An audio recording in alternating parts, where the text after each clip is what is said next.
What's going on, everybody? Critic and the Common Man here, back with another one. Dude, before we start, I was at Chick-fil-A yesterday, and the Chick-fil-A by me is kind of weird. That's a lie. Yesterday was Sunday. Oh, wait, no, today's Sunday. Never mind. Today's Sunday. Yeah, I was at Chick-fil-A yesterday. It was yesterday. And the Chick-fil-A by me is kind of weird. Like, it gets really busy. It's the only one in the area, so the drive-through line gets really backed up. But the one around me is kind of like the only one That's in right. the area. I know where you live. And not in a creepy you just, way. like, put my address Right, on the not in a post. creepy I'm like, way. hey, man, don't do that.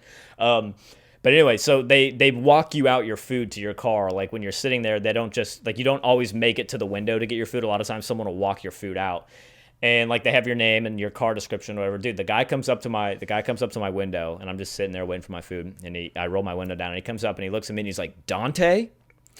I don't know what happened. I don't know if he misread my name, but, dude, I've never wanted my name to be changed so bad. I went with it. I had no idea if that was my order or not. I was like, yep, thank you. And I, like, grabbed my food. It looked right. There was the right number of drinks, about the right size bag for what I ordered. About the right size?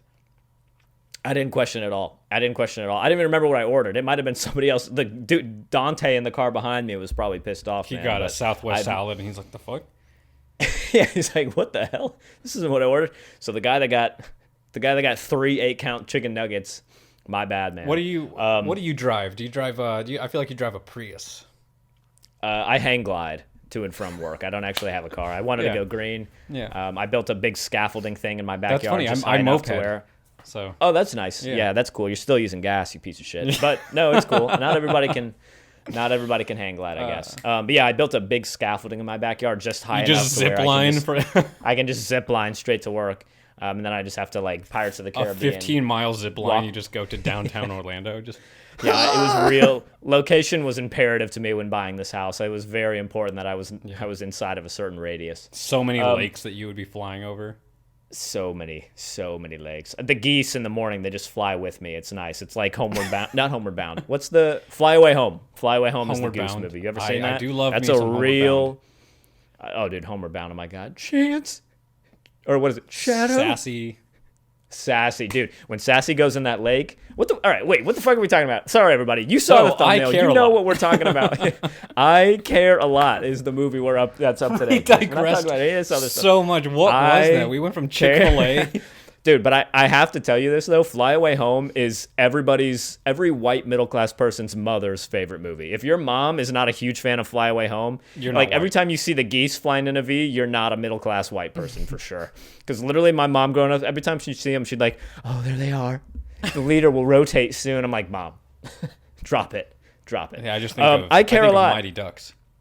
Mighty Ducks, there Quack. You go. The Flying V. Quack. I Care a Lot, Christopher. Quack. This is the exact reason why I will never go in a retirement home, dude. It's not happening. When I live fast, die young. Dude, this movie scared the crap out of me, man. This made me was so anxious. So scary. This was anxious. My anxiety was off the chart the whole time. A movie with no real protagonist. You're kind of just, except for maybe, spoiler alert, by the way, if you've not seen I Care a Lot. It's too late. They know too much. We have to take care of this. They know where I live. If you've not seen Coming to America, we just said that one. If you've not seen I Care a Lot, jump off of this, watch it, then come back and let us know. We're going to do a full review with spoilers. Dude, this movie was so scary.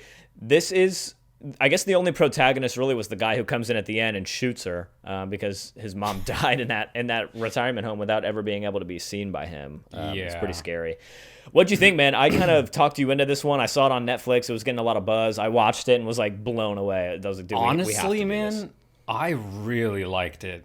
I really liked this movie. Not just it. I have to process. Not just because the film itself was good, because it was. And not that it was perfect, because it wasn't. There was a lot of anxiety-inducing scenes in this. I feel like it could have used a couple scenes that kind of brought the level down, because it almost had the Uncut Gems syndrome, where it was like just nonstop anxiety, and I wanted to, like, throw up from, like, how anxious this movie was making me. Yeah. But I love the concept of just from the beginning, it's about a woman who is obviously, just from the very first scene, as she smiles at the end, you know this is a complete of a woman. Complete sociopath, dude. Like off the charts. Absolutely. Does Off not the charts. care about Obsessed with anyone. winning. Doesn't care about anyone. But I doesn't love really that the care. concept is about, this woman who is, what's the word? Extorting. I keep going to haggling, and that's not at all the word I'm looking for. Swindling. That's an old-fashioned word. Give me a word. Swindle the old timers up. Yeah, she's kind of like she's basically just working Hustling. the system to hustling. There we go. Whatever. Kids these days, am I right? So she, like that in itself, just her working the system and getting just squeezing the money out of these old people in this home through a very intricate system. That in itself is interesting. And I was already interested at the beginning when I saw that first scene. I was like, okay, this is going to be different. And then you find out that she went for the wrong person, and the old woman is just like, you fucked up. Like, she found someone as evil as herself. Oh my god, that was just so juicy. It was just so good. Like the writing. Yeah, in this. I was gonna say I'm interested to know what your take on the creativity of all this was, because I feel like we watch a lot of movies where the writing is kind of Yeah. And say what you want about this movie, whether you loved it or hated it, and whether it was too much. But I feel like the writing, if anything, you at least have to give props for the creativity of this story. The writing is phenomenal. And that's not to say that that the movie is like mind-blowingly good or anything. The movie is. No, you know us. We got plenty of negatives about it for sure. I mean, the movie is what it is. It's a drama, thriller, suspense. I don't really know what genre this is, but it doesn't go much more than that. Like you don't really ever like any of the characters. You don't really root for anybody, but then you kind of do. It's the weirdest thing. It's such a weird movie. Right, it's hard though, man, because you're not supposed to be rooting for anybody. It's like this movie one's clearly has like a slave trader and a trafficker, and the other one is a woman who a lesbian woman that is a total sociopath. Sometimes Billy Butcher. You know what it is? Sometimes it's about two lesbian lovers, and sometimes it's about a fish bowl controlled by a fish, a man with a fish bowl head controlling a human body. Oh, that's a throwback. Original Critic and the Common Man fans will know where that's from. I feel like this movie it's almost hard to critique, because it almost seems like they have an answer for all of the problems we have with this. Like, oh, you're not rooting for anybody. Well, okay, they kind of do that on purpose. It's like they just sort of make anxiety. They just give you anxiety throughout this whole thing. What's the first thing she says? The very first lines in the movie, she says, there are no good people. There are people that take, and there are people that, I don't remember what she said, but. So there was a documentary on Netflix that a lot of people watched. If you guys know what I'm talking about here, it's called "Don't Fuck with Cats." That was literally the title of it on Netflix. And basically it was this whole story about how this guy posted a video of him like torturing and this is kind of graphic, I know, but him basically torturing and killing cats. And he put that on him into like the kittens. river? It was all kinds of messed up stuff. Oh. If you want to know more about that, you can check out this story. We won't go into like the animal abuse part of True. it. But I say that because I'll put in Billy Butcher's basically face. people were so appalled by that happening that basically these like keyboard investigators went on this long thing, made a whole Facebook group, ended up like catching this dude. It was crazy. It's a crazy documentary. Wasn't that on 4chan? Don't fuck with they cats. Did it through 4chan, right?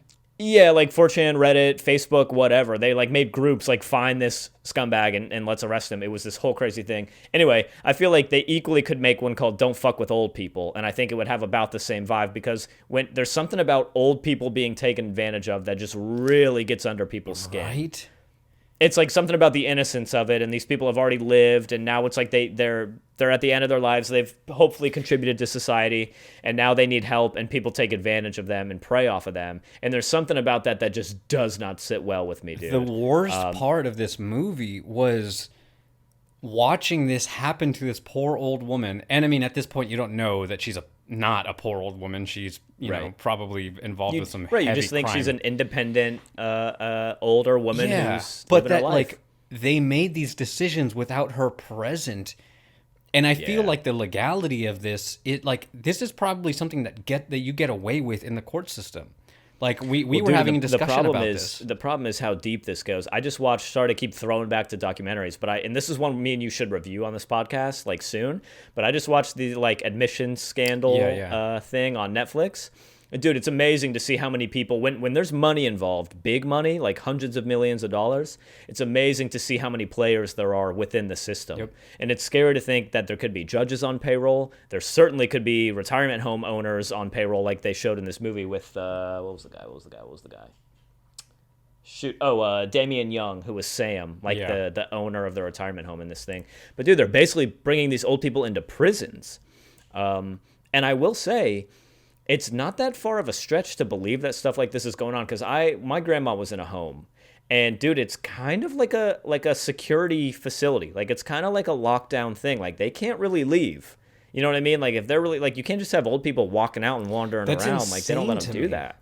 Yeah, it's scary. It's scary. Man. Like, oh my God. Like, and she just wanted her cell phone, and they were like, well, we can just get your guardian. I'm like, they're adults. Let them do what they want. Like, it was so that's the frustrating. Thing. When they have some sort of proof or, fake evidence that they're like not in the right mind and they can't do anything for themselves, they don't let them like have any access to the outside world. And like, what do you do if you're an old person? Imagine this. Even now, you don't even have to be an old person. Dude, imagine somebody takes your phone, like a caretaker takes your phone and deletes all your contacts. What are you going to do? Who are you going to call? Dude, I know my wife's number. I know my own number. And I don't even know if I remember my parents' cell phone numbers because it's been so long since. Yeah. Dude, like, how scary is that? Now, imagine being an old person, okay? Like an old person who's not great with technology. Somebody takes your phone and deletes all your contacts. So all of a sudden, your son comes up and says, hey, how come my mom hasn't been calling me? She normally calls me. Oh, I don't know. She's doing fine. She must be doing well. Okay, great. Meanwhile, she's like desperate trying to get your number and doesn't even know how to dude, that's scary. That is so scary to me, man. That part when she's trying to, like, when she gets taken away and like that was heartbreaking because you don't know anything about her at this point. You're just like, this is an old woman. And they're putting her in the home, and I love the cinematography in this, by the way. The cinematography in this movie was absolutely stunning. And just watching her like go through the home and everything's kind of in slow motion and they're talking to her and showing her things. Yep. You don't know what they're saying because you can't hear it.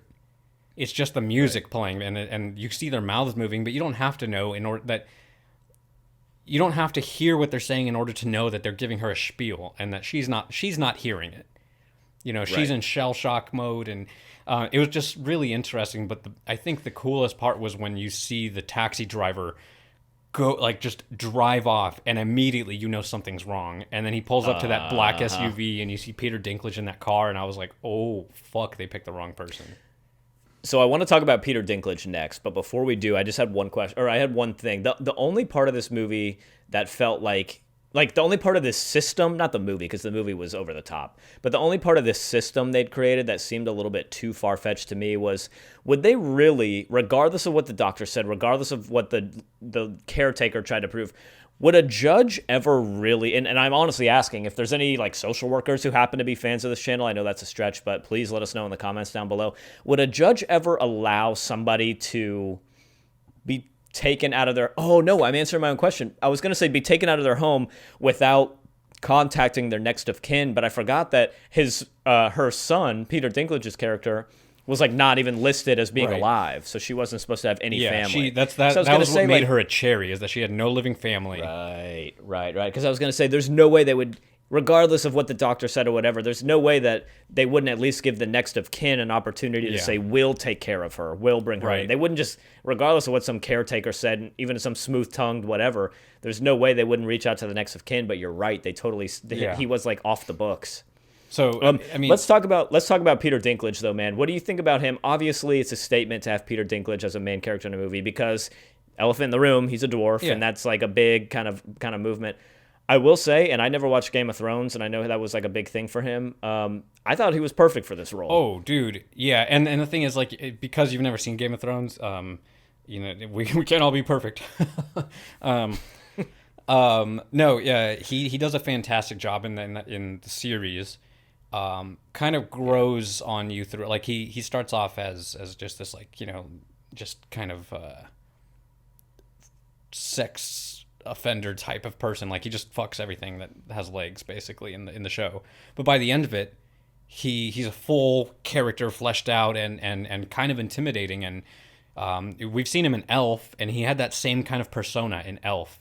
That's right. Yeah, That's you know, that right. like businessman who's like intimidating. Yeah. Dude is ripped as shit if you couldn't tell from him doing Dude, the dude, him doing like the Pilates, whatever, was freaking me out. I'm yeah. sorry. That was weird to me, dude. I was like, Like what that is is going on? so much When he's like core holding his strength. body up. Yeah, less when, never mind. Never mind. Let's when your legs are short. But I feel like I feel I feel like I will say one thing about his character that, or kind of this movie at a overall, that was sort of weird to me. I didn't feel like Peter Dinklage's character being this mafia boss. I never felt like, with the goofy stuff they try to do with like Alexei and the other guys trying to like break his mother out, and how clumsy that was and whatnot. So clumsy. I never felt like Yeah. this was. Yeah, I never felt like this was a guy who had the facilities to then become a multi-billionaire. Yeah, like the hire ending was weird to professionals. me. Yeah, like hire actual professionals, or just get your own person, your own caretaker to say, hey, we're bringing her over into our system, blah blah blah. But like some weird hospital thing. All of a sudden, they're like Forbes top 10, a Forbes Fortune 50 company at the end. I was like, where's this coming from? Yeah, Like, this yeah. is the guy that couldn't even kill this woman effectively, and now all of a sudden you're telling me he has the means to be this like multi-billionaire business owner. That seemed like a little bit of a stretch. That the whole back and forth murder thing was insane, dude. When at the end, Oh my god. at the end when she came in and was like, "Hey, you're like I'm your caretaker now." Dude, I was like, there's no way you're going to let this woman win. I was like, there's no way. I was so mad. I was so mad I didn't care about Peter Dinklage's character losing. I cared about they're making this whole movie like, okay, here we go. Let's get into this. I feel like they started to try to make us feel for Maria's character, Rosamund Pike, who also is insane. She's an insane actress. The woman, the main character, right? Yeah, the main character, Maria. And then Fran, her girlfriend, wife, lover, whatever she was in this, I don't remember. But when they started to try to make it like, oh, we're supposed to be on her side, I was like, no, I want her to die. Yeah. I don't want her to get And that's the revenge thing here. is they're humanizing them. They're showing that like even Yes. shitty people have things they care for, and that's what the whole Yep. movie's point is, that like it's a bunch of shitty people in this movie, but you kind of root for different ones throughout it. It's so infuriating. You don't have the right to honest to make God, me feel things. Dude, yeah, well, that's the thing. I never rooted for Maria. I was okay with Fran because I feel like she just kind of got caught up in this and she just wanted to get Yeah. out of it a little bit. Never rooted for Maria. And so when they were trying to come back and make her seem like the good guy, I was like, dude, she is extorting. That's the word we were looking for earlier. She is extorting old people left and right. Wait, hang on, I want her just say extorting. extorting. I'm gonna put that in. Perfect. When you hear it earlier, yeah. now you know. Now it all makes sense. We've come full circle. When it tried to make you feel for her, like when he tried to kill her and it failed and she woke up, and then she's like, I'm going to come back and kill him. I'm like, no, I wanted you to die. I don't care about what he's doing. He's just doing like drug dealing and whatnot. You're exploiting old people. Like you're the worst. You're the worst of the two evils. He's here. trafficking. Yeah, exactly. Human trafficking. You're like, also pretty bad. Probably shouldn't root for him either. I'm like, no, I like him way better, dude. Right. I like him way better. You're like, okay, all right. But yeah, so for them to come back at the end, and again, spoiler alert, obviously, when the guy finally killed her, it was like, I almost hated this movie. And then she gets killed at the end, and I was totally okay with it. Yeah, It smoothed it same. over. It was like a breath of fresh air where you're like, thank you, dude. somebody got some justice. Yes, because she's like all of a sudden this like head of the most successful business ever, and I'm like, what the fuck? I'm like, we're supposed to be rooting for this girl now? I hate this woman. I hate this person's character. It was it felt very much like Uncut Gems, where you just don't like the character and you see why the ending happened. But the movie kind of sets you up for that. Again, the first few lines are like, there are no good people. And so you know that this movie is going to be about shitty people. It's telling you the theme right there. Yeah. And it's just a crazy roller coaster of a ride with some very beautiful cinematography and some crazy, crazy good acting. And just the writing and the story is so compelling that it keeps you going from scene to scene. And I applaud the movie for how well it was done. I haven't been that invested in a movie in a long time. Yeah. In a long time. That movie was crazy as hell. Yeah. And pretty eye-opening. If stuff like that is, it kind of makes me want to do some more research. It's weird. I feel like It feels like everything that we've said so far, it feels like we just talked shit about it, but we were talking about how shitty the film was in a good way. And how shitty her character was. But yeah, it was and so I feel like we've been intentionally. Yeah, I feel like we've been putting the movie down, but we're not. I actually really no. liked it. The negatives that I have for this movie were, like I said, I didn't feel like for how clumsy Peter Dinklage's character, Roman, for how clumsy Roman was in his attempts to try to get her back, and the lawyer that they hired, who seemed like he was going to be really, really smart and be able to finagle his way out of this. For how clumsy they then appeared in court, there was like a weird. It was like really black and white. It was like you've got to know that she's going to be able to play these angles in court, and it was like when they needed to be really intense, they tried to be really intense. But then they ended up being just really, and I've said this word 1,000 times, but they just ended up being really clumsy in all their attempts to actually get his mother back. Clumsy. I'm gonna put that in and see if anybody notices. I'm gonna replace the original word clumsy that you said like 2 seconds ago with that clumsy, and I'll see if anybody notices. Here we are. And if full you didn't, circle again, people. Gotcha. What's going on in this podcast? What's next? That felt weird, and then the dichotomy, fancy, of them at the end then being like able to run Fortune 500 businesses and be billionaires and whatnot. I also didn't feel like the same people. I didn't like how powerful they made the lawyer seem, and then took it away in the next scene by having things get thrown at him. That felt a little. Saying. Yeah, that's what I'm saying. It felt a little bit off. But in that first scene, he killed it, dude. I was like, damn, this lawyer is intimidating. Yeah, he's like, okay. He's like, right now you have non-broken limbs in your life. You're not gonna have any of that soon. I was like, oh man, she's playing with fire. Yeah. There was definitely like a like a gender dynamic going on there. It was like a power struggle where she's like this very proud and powerful female who like puts that in people's faces, and then this lawyer's like, okay, I get that, but we're just gonna kill you. And like it was kind of this weird like dynamic going on there. I was like, I don't know who's gonna win this thing. Yeah. Man. What else? I'm trying to think of things that I didn't really like about this movie. I don't know. Dude, I was into it. It's been a long time since I was invested in a movie like this. What about you? Got anything? You got any other negatives for this one? I don't. I mean, the only negatives I can think of were just like anxiety-inducing adjectives. Insert. Like I was on edge the entire time, but at the same time, I was on edge in like a good way. Like when you're getting on a roller coaster or something, and I was just like, "Oh my god, what is happening?" Like it's just, dude. It's We hard literally, to me and my fault this wife, movie. literally, when she got shot at the end, like high-fived each other. We were almost out of our seats. We were like, "Yes." He's like, "My wife died in there, you bitch," and he just shoots her in the chest. Take that, Thanos. Wait, wrong movie. Wrong movie. Okay, but here's something that really is blowing my mind here. So, audience reacted to this about on Rotten Tomatoes. The audience score is about what I would think it would be. What do you think it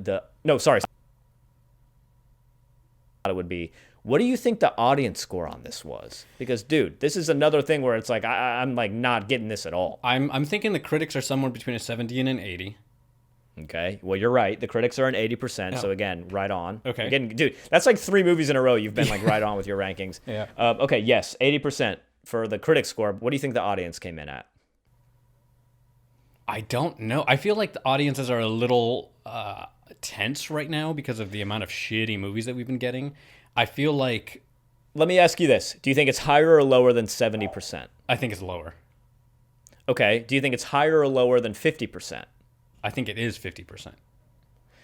Okay. Would you believe if I told you that as of today on Rotten Tomatoes, the audience score on this thing is 36%?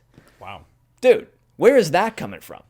Let us know in the comments down below. Critics, that's the audience. That's what I'm saying. I feel like this people would have loved this. This was like it was anxiety inducing for sure, but it was kind of a breath of fresh air. Yeah, I mean, if you are one of the people that would rate it, if you would rate this, if you're a listener or a viewer right now, and you would rate this movie at a 50% or below, I want to know why. And this is not like a fight. I love the comments. I want to know good or bad. Doesn't that mean that it did worse than Mulan? Dude, don't even bring up the M word in this. We can't talk about that. We can't talk about that. I don't understand. Yeah, I don't either. So where did you come in on deserve your the ratings movies. That movie wasn't for you. That was for us. No, I think I'm right there with the critics. I give it an 8 out of 10, dude. Like this movie, it did a lot right. And there was a lot of creativity and uniqueness, a lot of just a new spin on things for how shitty of a year 2020 was as far as movies go. I mean, and other things, obviously. But it was just nice to see 2021 kind of coming off strong with this very entertaining, unique film. It is stressful. It is anxiety inducing. It may make you hate the system. But it does it well. The cinematography is fucking phenomenal. Yeah. The score, everything about this is all done to enhance that level of anxiety. I think it's masterfully done. Because of that level of anxiety that's pretty much there, that permeates the film from beginning to end, there's a certain emotional level you can't cross over, because otherwise it takes away from that anxiety. So you don't feel for many of the characters. Like I said, it just kind of stays there or below. You never get like euphoric until the very end when she dies. That's it. And so it's kind of hard to say that this is like the greatest movie I've ever seen, because it's not. There's only one level of emotion pretty much the entire film that just kind of slowly climbs up and then plateaus the entire time. So because of that, I give it an 8 out of 10.